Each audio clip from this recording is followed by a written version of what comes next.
अस्सलाम वालेकुम। SM news के साथ मैं हूं मुकद्दर रजा।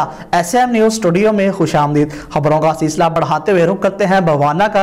वज़ीर आला पंजाब सरदार उस्मान बुज़दार के vision clean and green Punjab के तहत असिस्टेंट कमिश्नर बवाना मैडम इकरा मुस्तफ़ा और CEO municipal committee Bawana Haseeb Khalid की ज़ेरे निगरानी शहर भर में सफाई सुथराई का काम भरपूर तरीके से जारी है।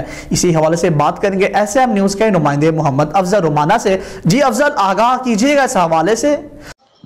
बाना वज़ीर आला पंजाब सरदार उस्मान बुज़दार के vision clean and green Punjab के तहत बाना असिस्टेंट कमिश्नर बाना मैडम इकरा मुस्तफ़ा CO म्यूनसिपल कमेटी बाना हसीब खालिद की ज़ेरे निगरानी म्यूनसिपल कमेटी बाना का अमला दिन रात अपने फ़रज़ बखूबी सर अंजाम दे रहा है। बल्दिया की टीम में सड़कों, गलियों और चौराहों की सफाई में मसरूफ़ अमल दिखाई देती हैं। CO municipal committee Haseeb Khalid ने सफाई सुथराई के इंतजामात को मजीद बेहतर बनाने के लिए मुख्तलिफ इलाकों का दौरा भी किया है। इस हवाले से CO municipal committee Haseeb Khalid का कहना है कि बिस्मिल्लाहिर्रहमानिर्रहीम, वज़ीर आला पंजाब के विजन के मुताबिक क्लीन एंड ग्रीन पंजाब के मुहिम के अंदर हमने भवाना के अंदर सफाई सुथराई का काम बहुत ज़ोर शोर से शुरू कर दिया है।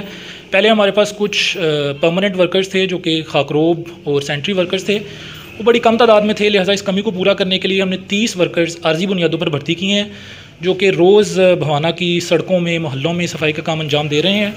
मज़ीद इस कमी को पूरा करने के लिए मशीनरी के ऊपर काफ़ी इन्वेस्टमेंट की गई है और हमने 4 अदद लोडर रिक्शे ख़रीदे हैं जो कि रोज़ मोहल्लों के अंदर सफाई सुथराई का काम अंजाम देंगे।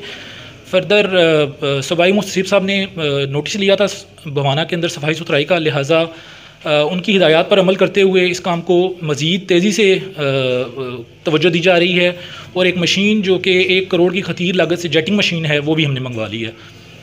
सूबाई वजीर मोतसिब के नोटिस पर सफाई के हवाले से म्यूनसिपल कमेटी बाना में मुकम्मल सहूलियात के साथ सरगर्मियां जारी हैं। इसके लिए हमने 30 लोग जो कि आर्जी बुनियादों के ऊपर भर्ती किए हैं। हमारे जो मुस्तकिल वर्कर हैं इनकी कमी को पूरा करेंगे और हमने 4 लोडर रिक्शे खरीदे हैं। इसके अलावा 1 करोड़ रुपए से एक जेटिंग मशीन भी खरीदी है और जल्दी आ जाएगी। बाना शहर की सफाई के हवाले से जो ज़रूरियात हैं वो पूरी होंगी। बहुत जल्दी बाना शहर सफाई सुथराई के लिहाज से एक मिसाली शहर होगा। कैमरामैन मोहम्मद आरिफ डेक्कू के साथ मोहम्मद अफजल रमाना, बाना। बहुत शुक्रिया अफजल तफसीलात से आगाह करने के लिए। अब तक के लिए इतना ही। मजीद खबरों के लिए देखते रहिए SM न्यूज़।